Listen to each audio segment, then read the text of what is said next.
Hey there, and welcome to Haunting Lullabies. I'm here to help you unwind and drift into the night with some spine-tingling stories. But before you settle in too comfortably, go ahead and hit that like button and subscribe only if you truly enjoy what we do here. Don't forget to drop a comment below telling me where you're tuning in from, what time it is over there. It's amazing to feel like we're all part of a global community. A quick heads up. There will be a few ads in the first 15 minutes, but don't worry after that. It's all completely ad-free. I promise you won't want to miss what's coming next, because these stories are like no others. So, dim the lights, maybe light a candle for that cozy touch, and let's dive into tonight's haunting tale, the Tuesday Ledger. You can live longer in this city if you keep your Tuesdays. If you miss even one, the pipes come looking for what you owe. Rain had a way of erasing edges in Harborfield.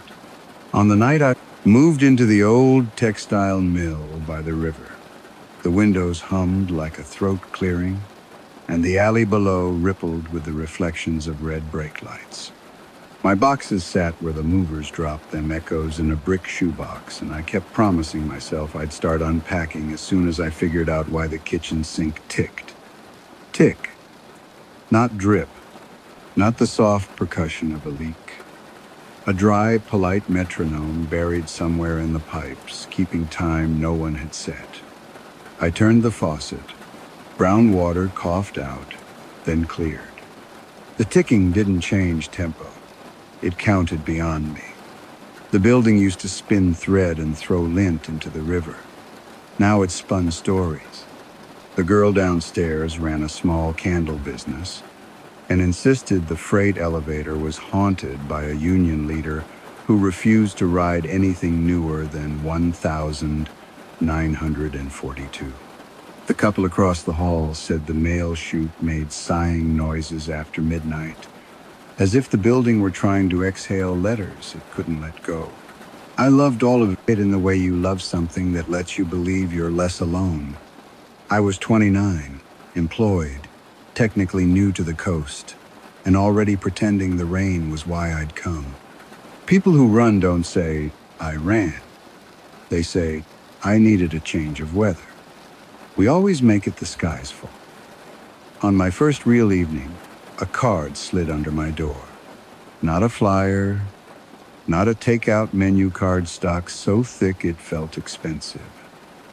It was damp around the edges, as if it had been carried through mist, and it smelled faintly of laundry and old paper. The lettering wasn't printed. It was drawn, an ink hand steady enough to make angles feel kind. Miss Maya Reyes. We're a small group of neighbors who keep to a Tuesday tradition. Tea and ledger at 2 a.m. on the 5th floor landing by the east stairwell. If you'd like to join, bring a clean cup and something you've measured yourself. L, I flipped it over and held it to the light like you do with bills to swindle secrets out of watermarks. The fibers in the card pooled into a pattern I recognized from nowhere. Compass points around a circle, 4 small cups set at north, south, east, west. At the base, in the paper itself, I could just make out a barely there stamp. Property of Harborfield Municipal Archives. Whoever L was, they shoplifted their stationery from a library.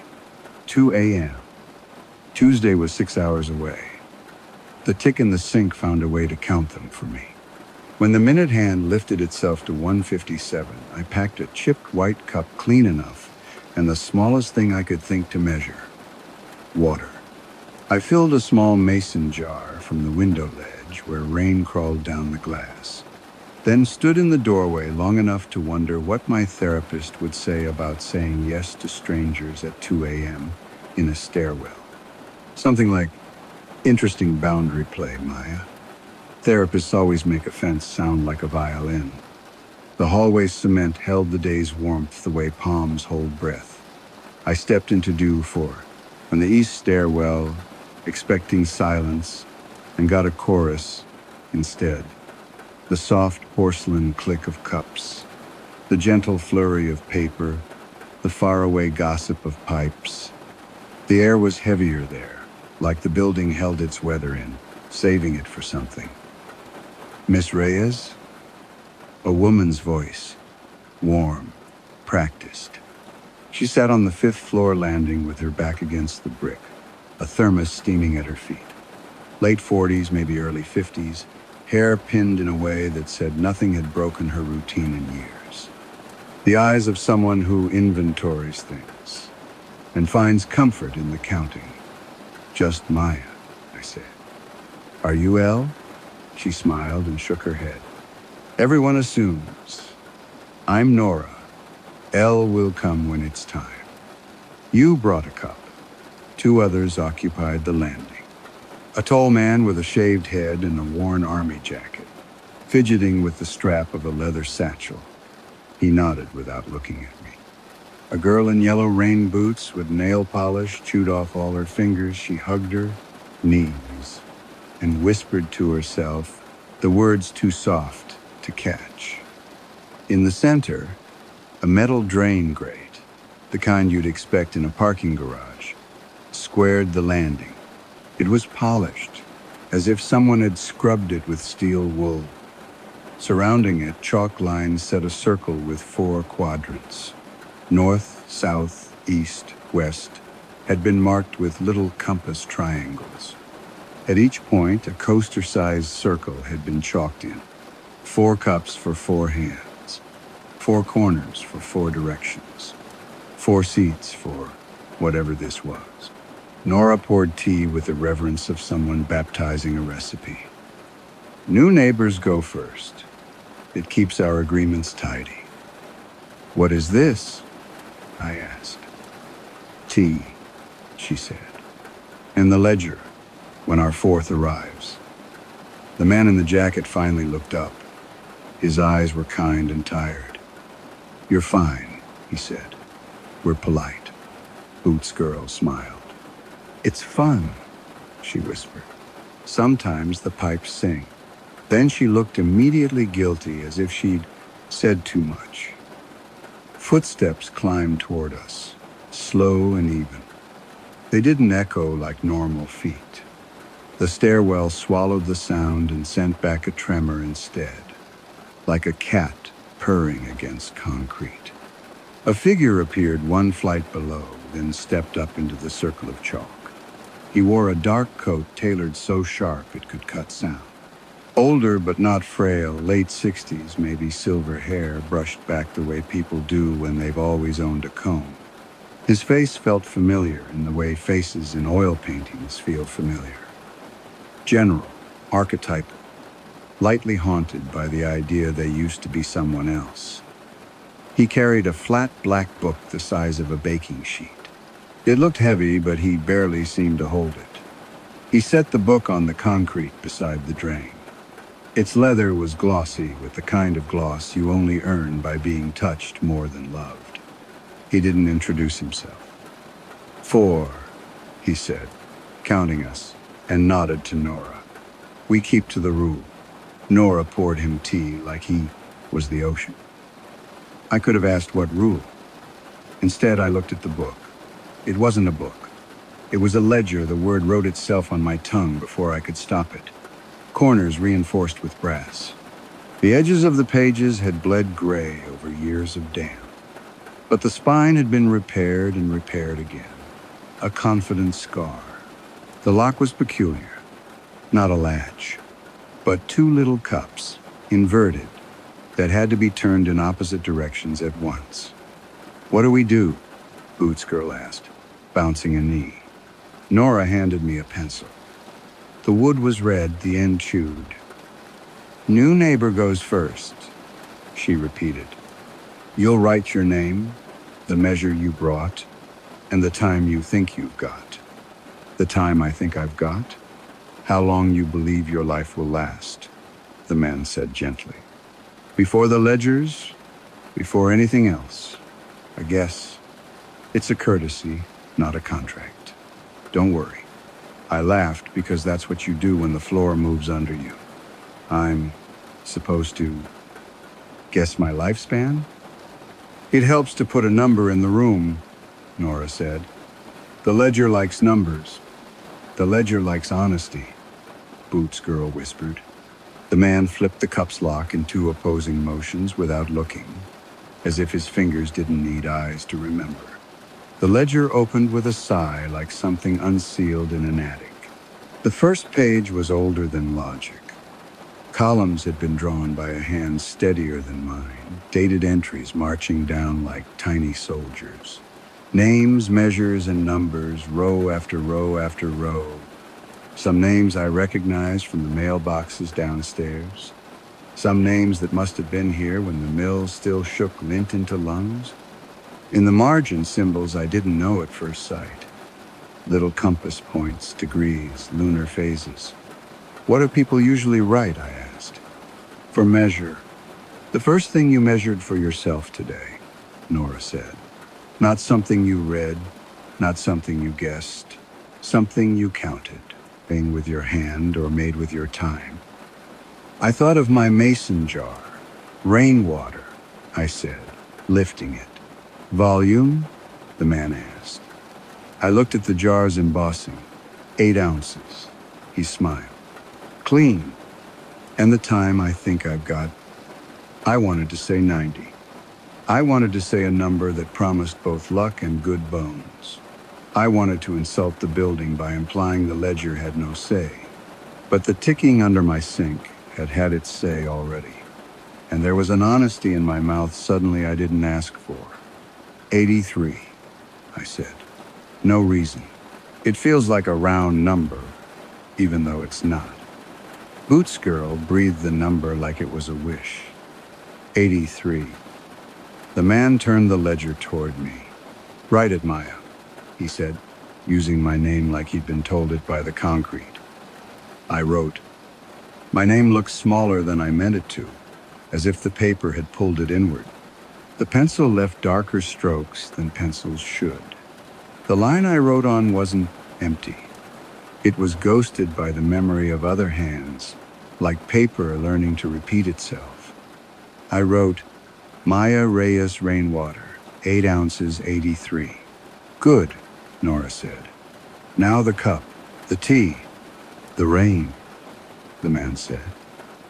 It's what you measure. I unscrewed the lid and, because everyone was watching, and choice shrank when eyes got large, I poured my rain into the drain. It left my jar with a suddenness that felt like a decision.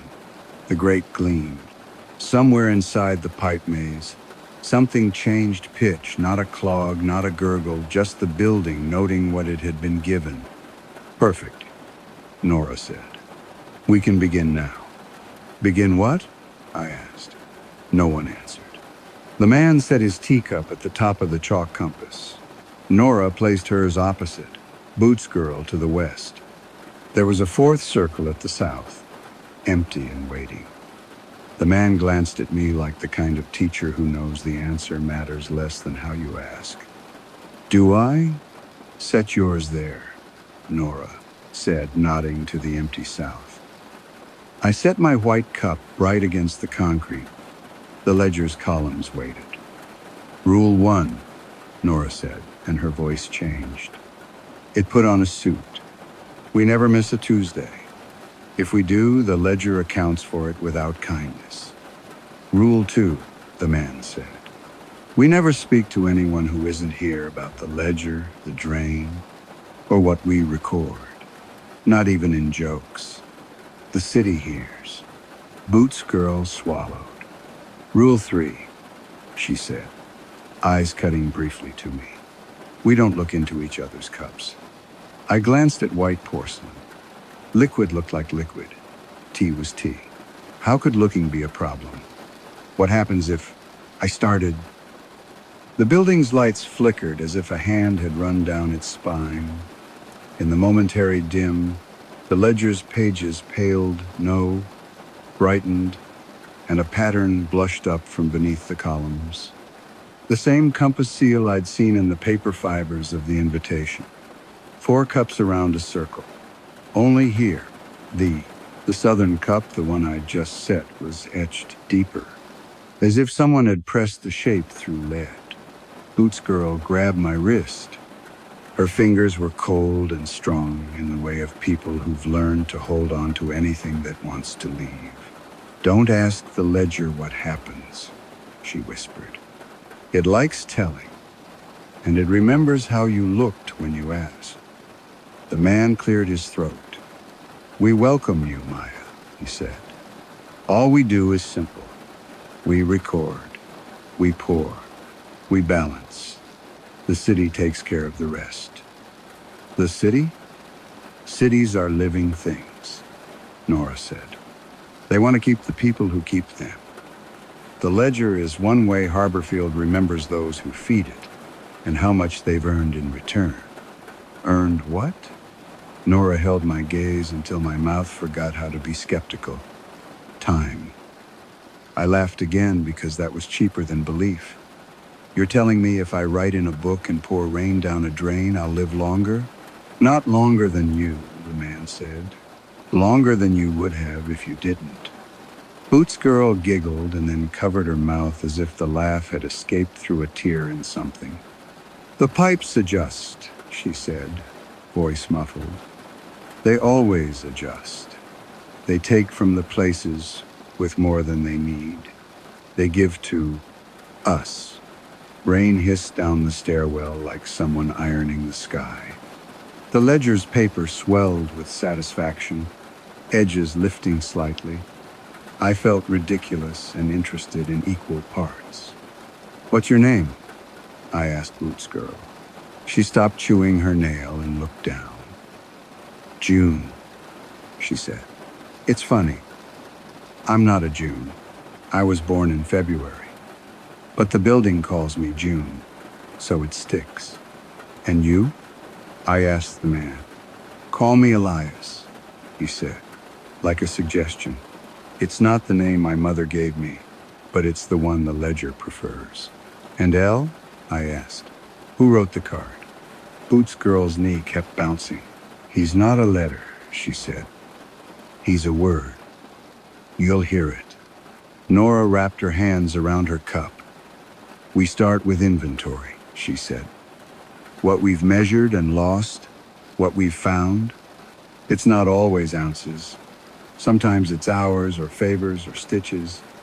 Sometimes it's something you didn't know you could count."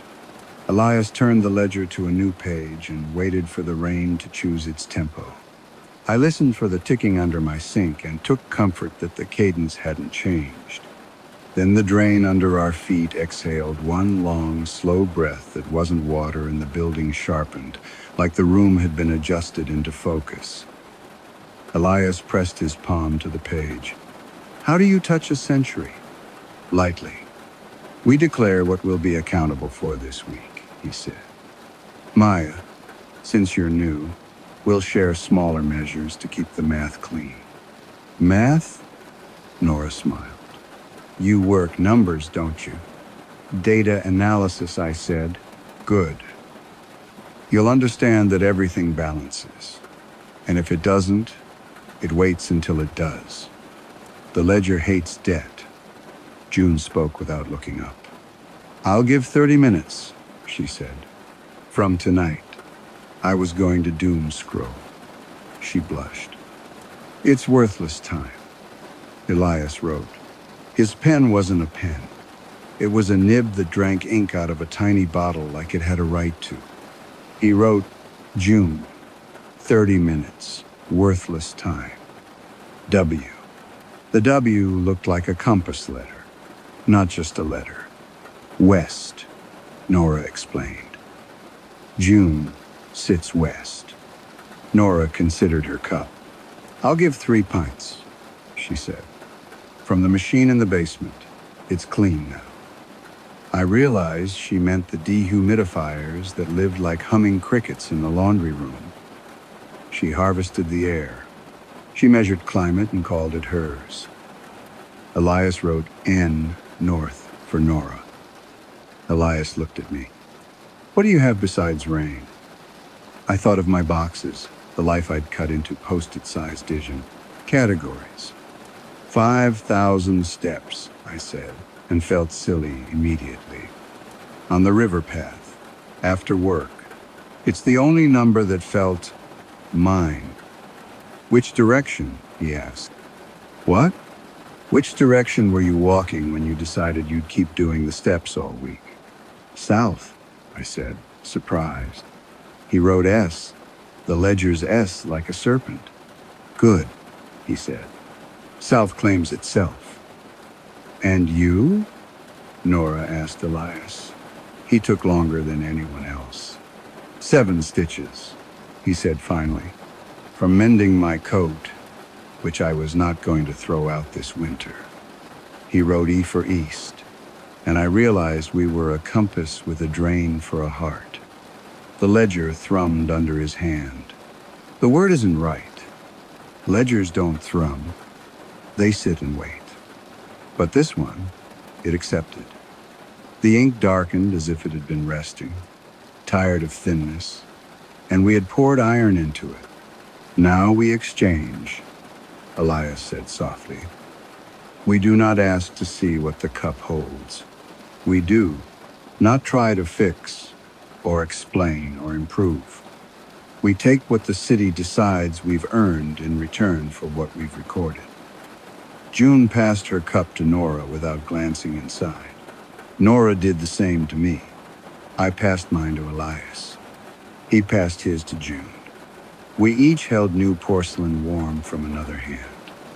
I looked down into my new cup without meaning to, and the ledger, quiet as it had been, clanged a single silent bell inside my bones. The tea wasn't tea. It was hourglass sand suspended in water. Minutes. Tiny. Heavy. Innumerable. Too many for a week. Too many for a person. A hand touched my wrist. Not hard. Elias. He didn't squeeze. He didn't admonish. He didn't even look like he was telling me a rule. He looked like he was showing me what gravity was. Don't look, he said, almost kindly.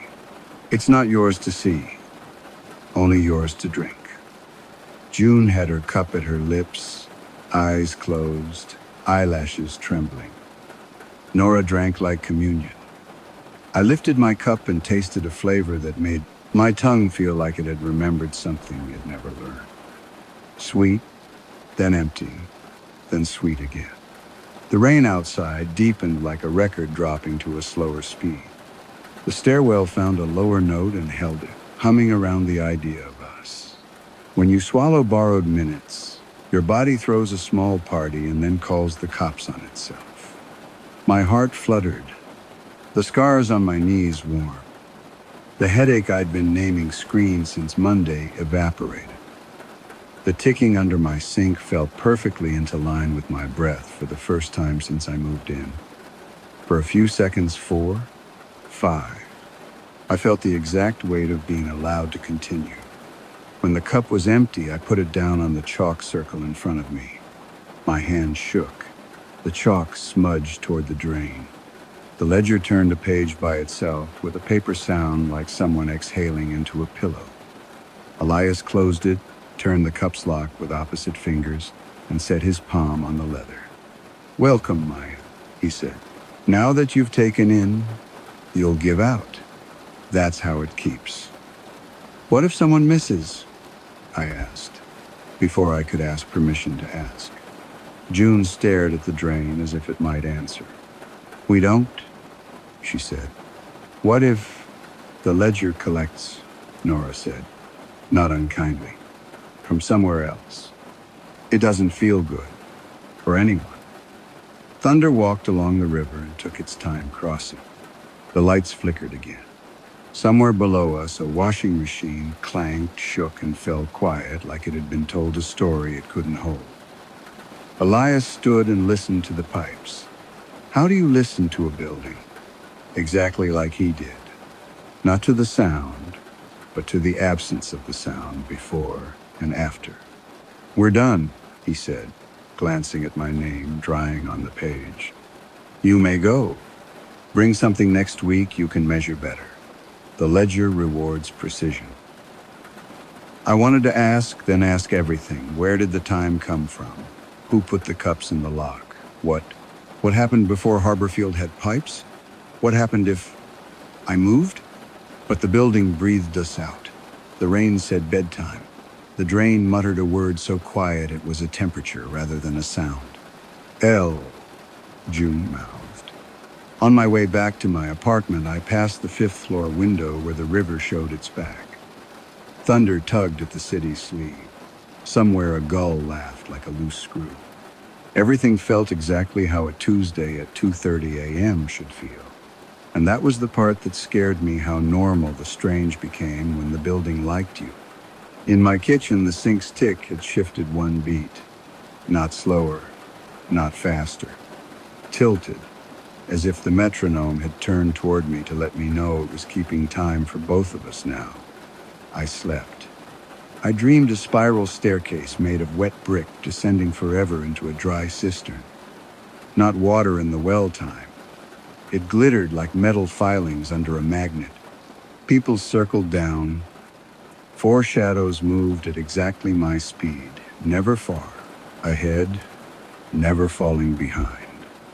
Somewhere beneath us, below the bricks, something turned the cups in opposite directions and smiled as if it had invented kindness and had been gracious enough not to copyright it. In the dream, my own name sat on a line in a ledger that wasn't a ledger, the letters smaller than I remembered them, as if the page pulled them tight to keep them from running. When I woke, my window was open and my mason jar had moved 3 inches toward the sink, leaving a clean arc in the dust only I would have noticed.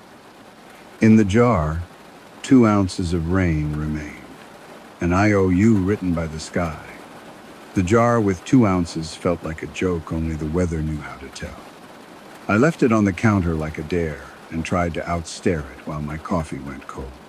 2 ounces meant the ledger hadn't taken everything, or it had left a marker, or I was inventing symbolism because that's what anxious people do when the world begins to rhyme. At work, numbers behaved. My dashboards, graphs obediently arced where effort had told them to. But every time the dataset refreshed, a pulse in the code editor's cursor matched the tick under my sink. By noon, I'd convinced myself the pulse was a sign of dehydration and not the building's breath hitching in time with me. By 2, I'd convinced myself I needed proof either way before Tuesday came back around and I had to decide what to measure next.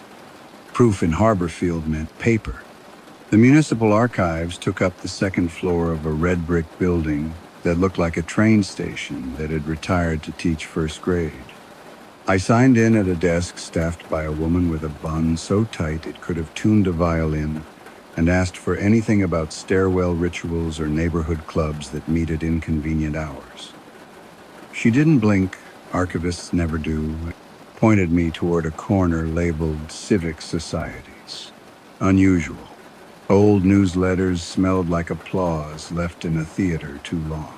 In 1979, a piece ran about a Tuesday keep. No details, just a photograph of 4 teacups lined around a circular drain in a stairwell that looked like mine's patient twin. The caption called it an enduring Harborfield courtesy. In 1994, there was a complaint letter printed in the same newsletter. Someone had been pouring liquids into a 5th-floor drain against code. A typed response from the city clerk read, "Exception noted. The ledger predates code." In 2007, an editorial titled "Time Banking Isn't New. Your city already does it politely furious," the way editorials get when they're ashamed of being fascinated in a small, grainy image of a leather book with a lock made from 2 opposing circles. Property of Harborfield Municipal Archives, stamped in the margins, was identical to the watermark on my stairwell invitation. The stamp was a bureaucrat's version of a signature, bland, sure, everywhere. It shouldn't have made my pulse quicken. It did anyway. I copied names, dates, footnotes. Elias appeared once as an E. Halbert custodian, in minutes from a meeting about stairwell ventilation. Nora appeared as N. Pratt, resident caretaker, cited in a note about an exemption for acceptable water disposal for ritual use. Someone called June wrote a letter in glitter pen in 2011, asking if a teen can be a full member if she only measures homework hours and runs. And the response, in ballpoint, was an affectionate yes. The clerk watched me over the top of a paperback as I made a small hurricane of note cards at her table. People always think it's a cult, she said without being asked. A cult would advertise. This is older than advertising. How old? As long as the building's been heating itself, she said. Possibly longer. They used to do it in cisterns before there were drains. What happens if someone stops? Someone else starts, she said. Same as church bells. I don't know why I asked next. Some questions feel like animals choosing you. And Elle? Her bun eased a degree, as if a memory had stretched it. You're new, she said, not unkindly. People hate the word when they hear it the first time. They feel tricked. They want to call him Leo or Linus or something you can embroider on a towel. You'll hear it when you need it.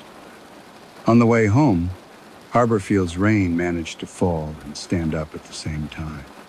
The river's edge had that polished look of a city that's negotiated with water before and would again. A siren wailed somewhere, and then a second siren harmonized with it, like siblings singing a song they couldn't help knowing.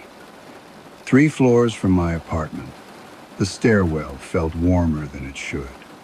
Someone had chalked over the compass, refreshing the triangles like a teacher retracing faint letters for a child. My cup still sat in my kitchen sink, but a white ring on the landing's concrete told me someone had needed a placeholder for something while they worked. The ledger was not there. Of course it wasn't. Nobody leaves a bank open between deposits. I slept badly. Every time I turned over, the building turned with me, and the pipes made small, pleased sounds as if I'd rolled onto the cool side of a city's pillow. At 2:11 a.m., words arrived in the dark, crisp as a recipe. Don't check the clock when the clock checks you. I decided my brain had invented advice to make itself feel useful. Thursday, a woman in my hallway cried into a phone about timing. Friday, a cyclist on the river path stopped breathing, and then started again while strangers counted out loud for him, numbers like ropes. Saturday, a blackout rolled through 3 blocks, not in a dramatic curtain, but like a tide checking the shore and deciding against it. I noticed because noticing had become my job even when it wasn't on my resume. Sunday afternoon, I found June on the landing by herself. She'd drawn a small sun in the west quadrant and was quick erasing it with her sleeve. The chalk left her a constellation of dust. She looked up, guilty, then relieved. I was bored, she said. Nora says bored is better than curious. Curious about what? About what's inside the cups when they aren't ours, she said. And the chalk dust on her lip made her look like she'd been eating the moon. I keep thinking, if I looked quick, like a magic trick, counting cards, but it counts you back. You looked once, she shuddered. I thought it was my grandmother's soup.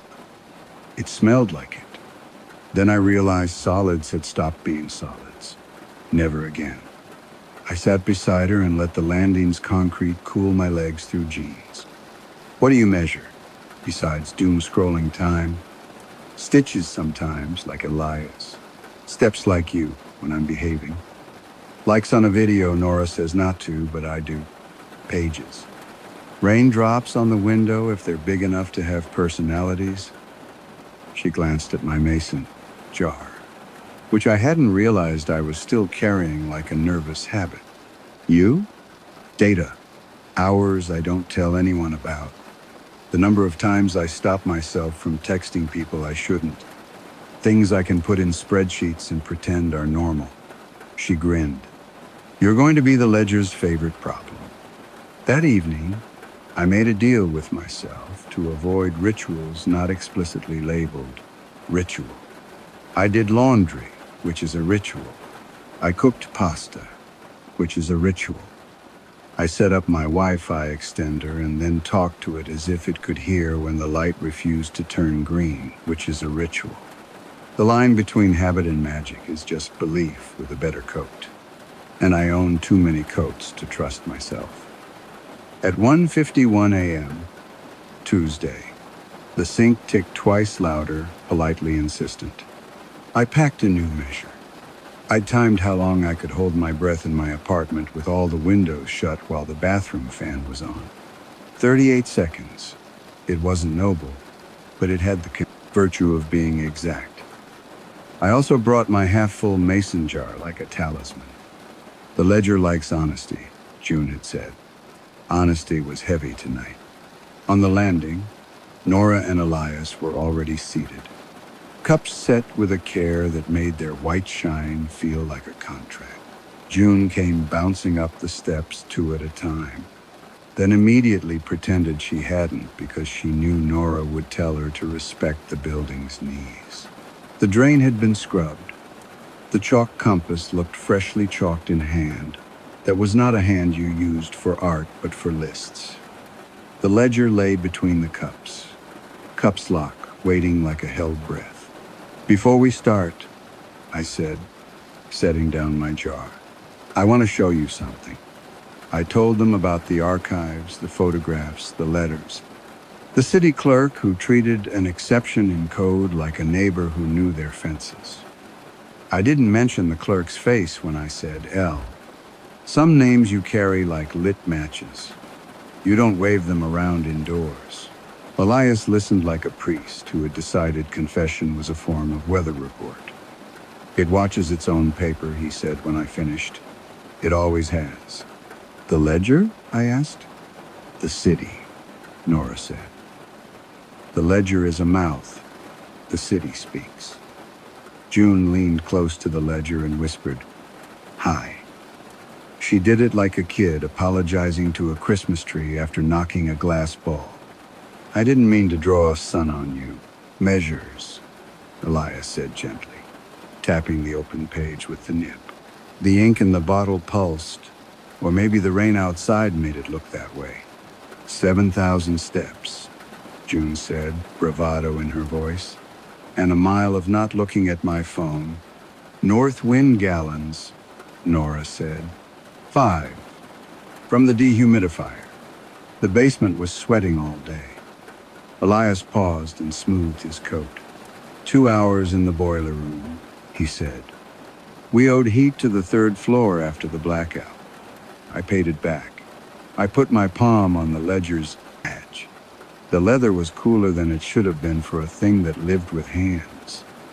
38 seconds of borrowed breath, I said. And 2 ounces of rain I didn't pour last week. Nora's eyes flicked to the jar. Don't tally what you took, she said softly. We're not accountants for grace.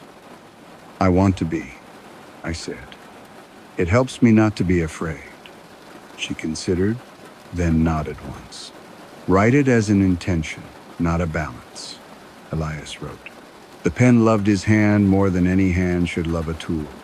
Maya, 38 seconds of held breath. 2 ounces of rain, acknowledged S.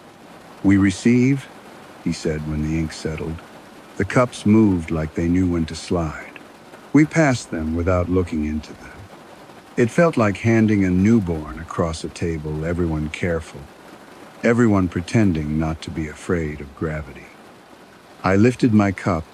The steam rose like handwriting and smelled, impossibly, like the exact hallway of my childhood. Apartment. Bleach on Wednesdays. Cumin on Sundays. The metallic dust my father brought home on his coat during layoffs. The sip was warmth and ache and a throat constricting against the swell of being recognized by a thing you hadn't introduced yourself to. I swallowed and felt the apartment that had been mine at 9 reassemble in my chest for a second, then dissolve into muscle and habit. The ledger doesn't just give time. Sometimes it loans you a room you lost.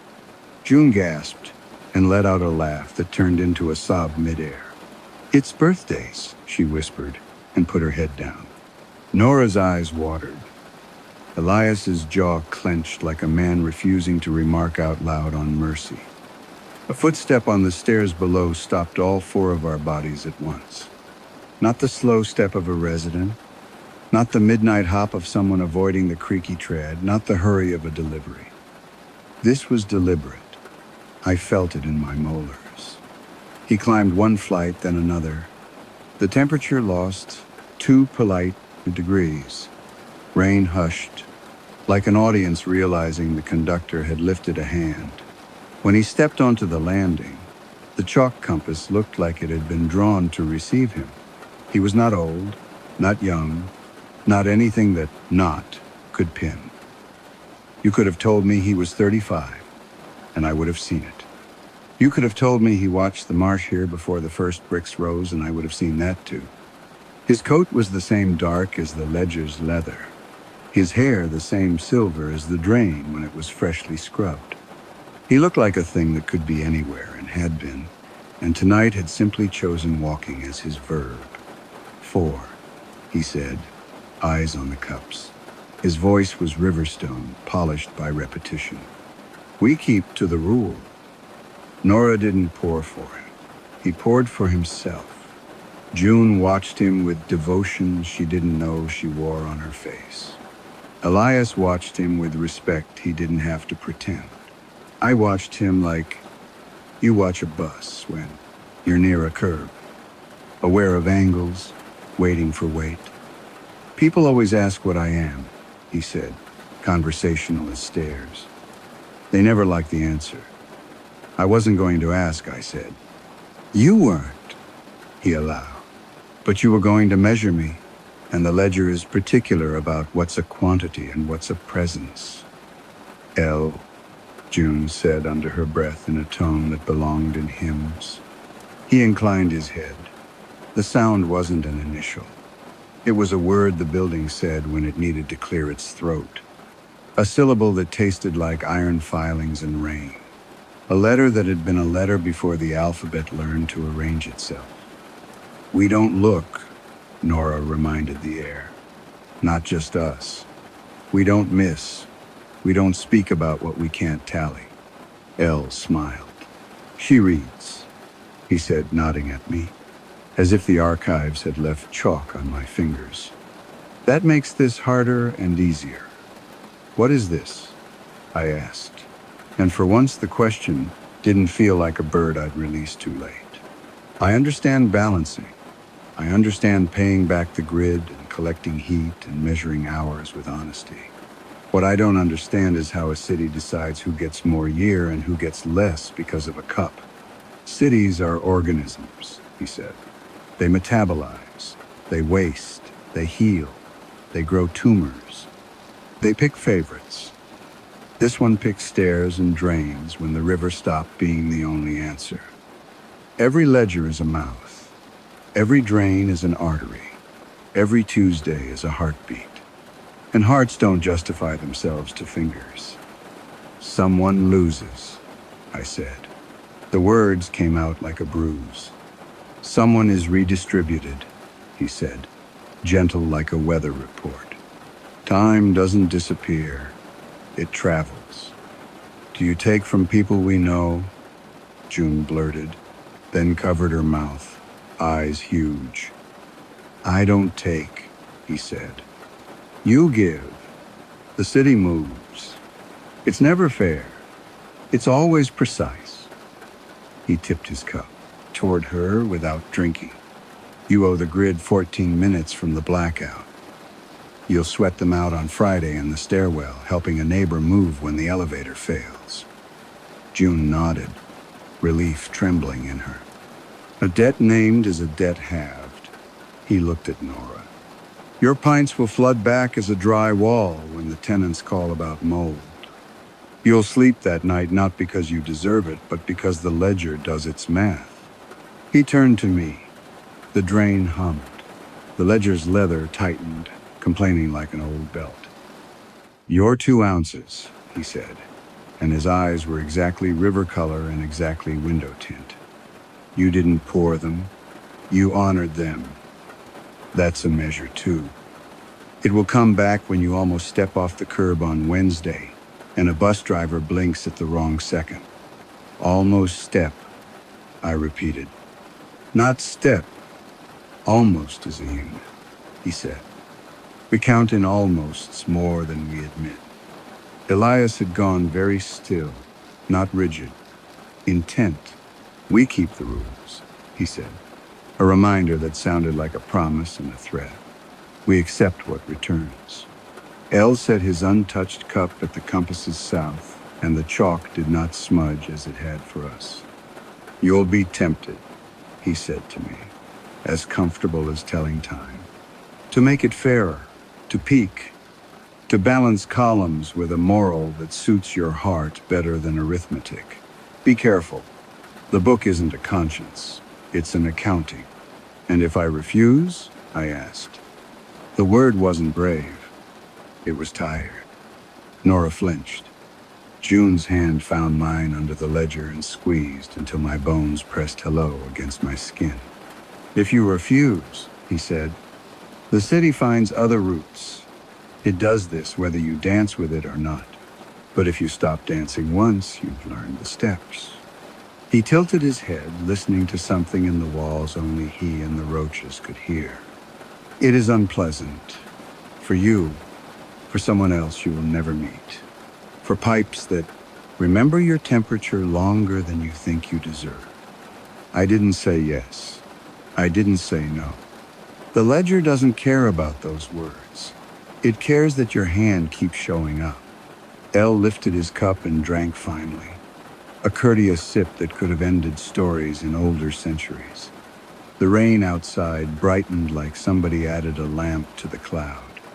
He put the cup down, pressed 2 fingers to the ledger, once, like a parent checking a child's forehead for fever.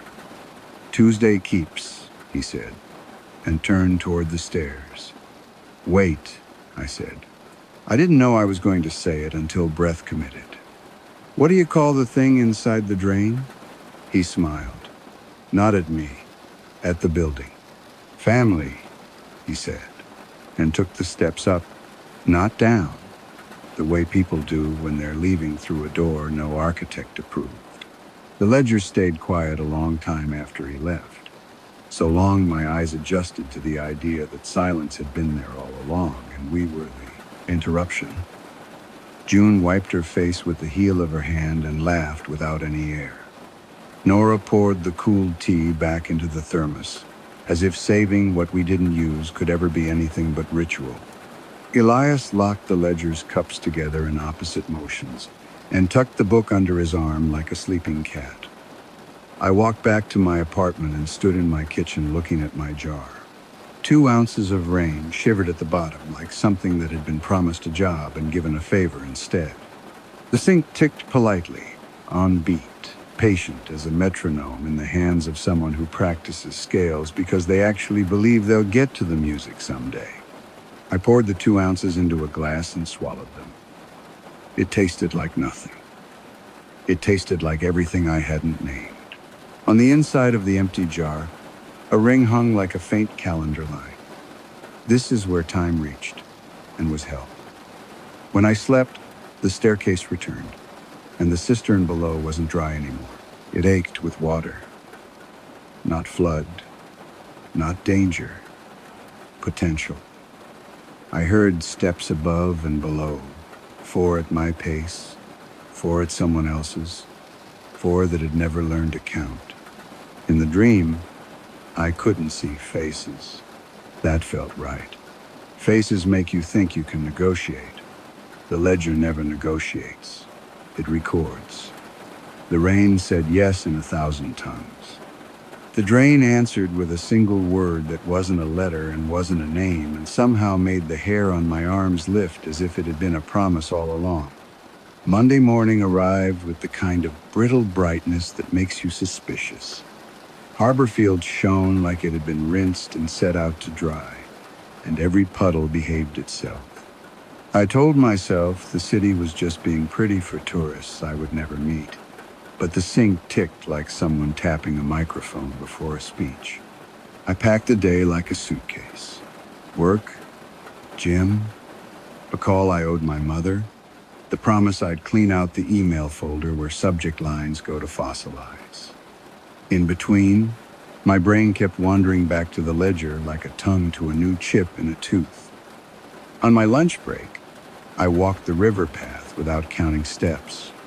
I tried to listen for anything in the city that wasn't habit something beyond buses and gulls and brick, to hear if L's word hid in the moving parts. The wind off the water had the same temperature as a memory you're not done with. I crossed paths with Elias outside the boiler room door, his hands black with work like he'd been dusting the building's skeleton for secrets. "You shouldn't be down here alone," he said, then realized how paternal that sounded and softened it with a smile. "Unless you've come to count valves. I could use a second pair of eyes. I don't know how to measure a valve. Every valve knows how to be measured," he said.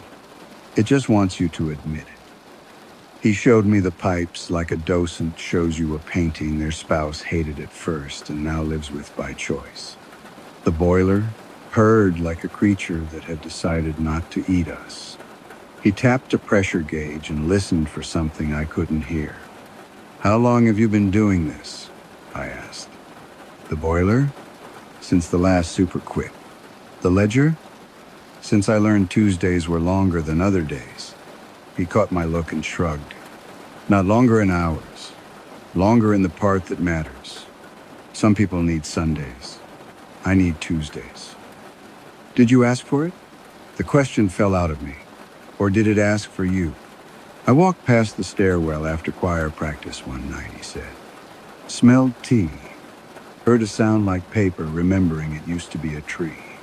I was tired and thought, if a building offers you something hot and something written, you say yes. What did you measure the first time?"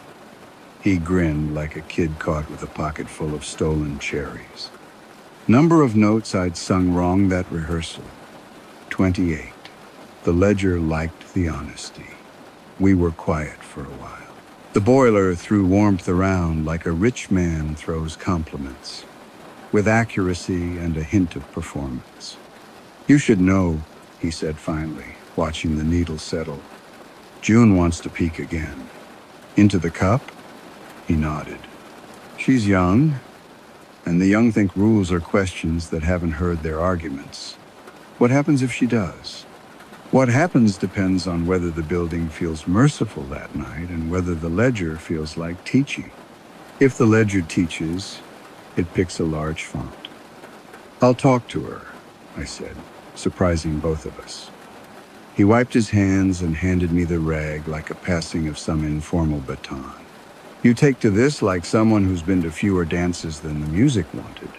"I'm not a dancer." He nodded at the pipes. "Neither am I. But here we are, counting steps anyway." On the way to my apartment, I passed Nora's door and almost didn't knock. "Almost should be a unit," I remembered Elle saying, and let my knuckles vote. Her apartment smelled like oranges and old books cleaned well. Plants leaned toward the window like students who liked the lecture. "Busy?" I asked. "Cleaning the measuring cups," she said, holding up a dish towel. "Boiling them after. The drain does its best, but ritual picks up bacteria like a subway handrail." She saw my face and smiled. "We aren't sacred. We're careful." "What did you do before this?" I asked, stepping over a tidy pile of folded towels. "I was an inventory manager at a wholesale fabric warehouse," she said without apology. "Before that, I was a girl who liked how countable thread was. I retired when the ledger started calling my name in the laundry room." She set a cup on the counter to dry. "It's easier to answer something that uses the voice of a task. Does your family know you keep Tuesdays? They know I don't answer the phone between 1 and 3 a.m., she said. When I die, I want someone to find my cups and know to wash them with vinegar. I realized something then that felt obvious and rude. We're not going to die on Tuesdays, are we? Nora laughed into the dish towel. No one dies on the day the ledger keeps them. It's never happened. We don't brag. We don't count on it. But people avoid flights during those hours. Superstition becomes safety when you've got proof. And proof is a shape you feel in your bones more than a court can stamp. What about the people it redistributes from? I asked. The word L had used tasting like clinic and apology. Do they die on Tuesdays? Sometimes, Nora said softly. Sometimes not. The ledger is not a murder weapon. It's a tide table. It reads the moon and lets boats in and out. Boats still hit rocks. Back in my kitchen, the jar sat exactly where I'd left it, and for a second I felt insulted it hadn't moved itself to make a point. Then I realized I wanted magic to act like a roommate that did the dishes unasked. And that wasn't fair to either of us. Tuesday arrived like it always does, with indifferent confidence. My day pulled me by the sleeve and I followed, slipping my measures into my pocket, a list folded tight. I had chosen honesty that stung, the number of lies by omission I'd told since moving to Harborfield. I wrote them down as they occurred to me and surprised myself with how quickly the integers climbed. I wasn't a liar. I was a person afraid of being understood too well. 11 by 5 p.m. They were small. I love it here. Half truth. I'm fine false on Tuesdays. I'll call tomorrow already knew I wouldn't. But the ledger didn't weigh truths by romance. It weighed. Full stop. At 1:58 a.m., the stairwell felt like a lung filling. June arrived first, jittery with the kind of energy that makes adults say settle and teenagers hear you are too much. Elias followed, coat mended so finely I couldn't find the 7 stitches that comforted me in a way I didn't analyze. Nora came with a thermos the size of a kindness and poured tea in circles without wasting heat. I brought numbers, I said, my voice sounding odd to me.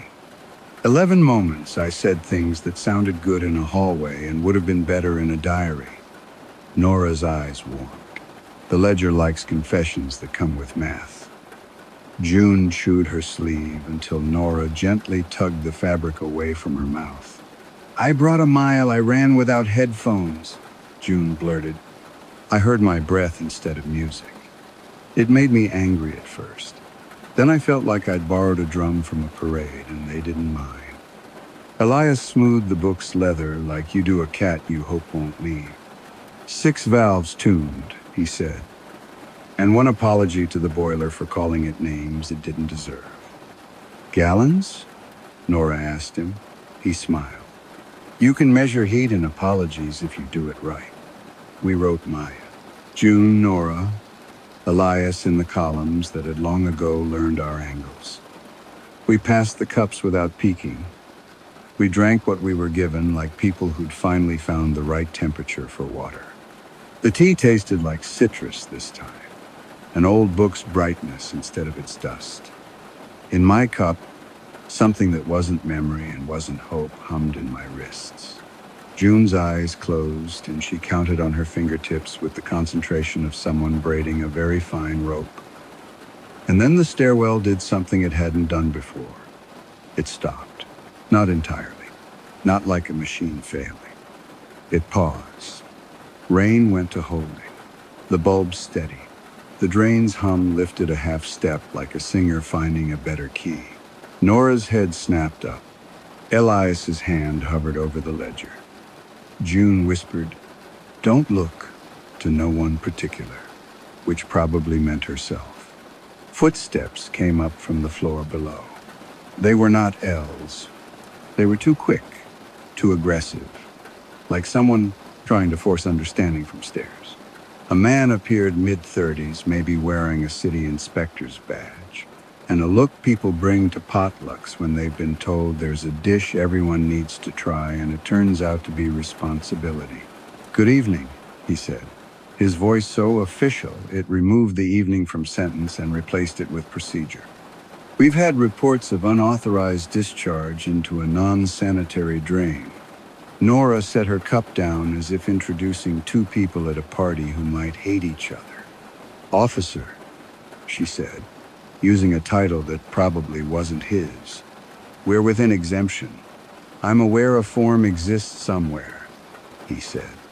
"I'm also aware I didn't sign it, and I'm the current liaison for Building Code Section 14, subsection Elias." Lifted his hands like a conductor calming second violins. "There's a letter on file. With the clerk who retired in 2019, the inspector said. "He wasn't cruel. He was exact. People confuse the two when they don't get their way. New policy requires inspection and mitigation.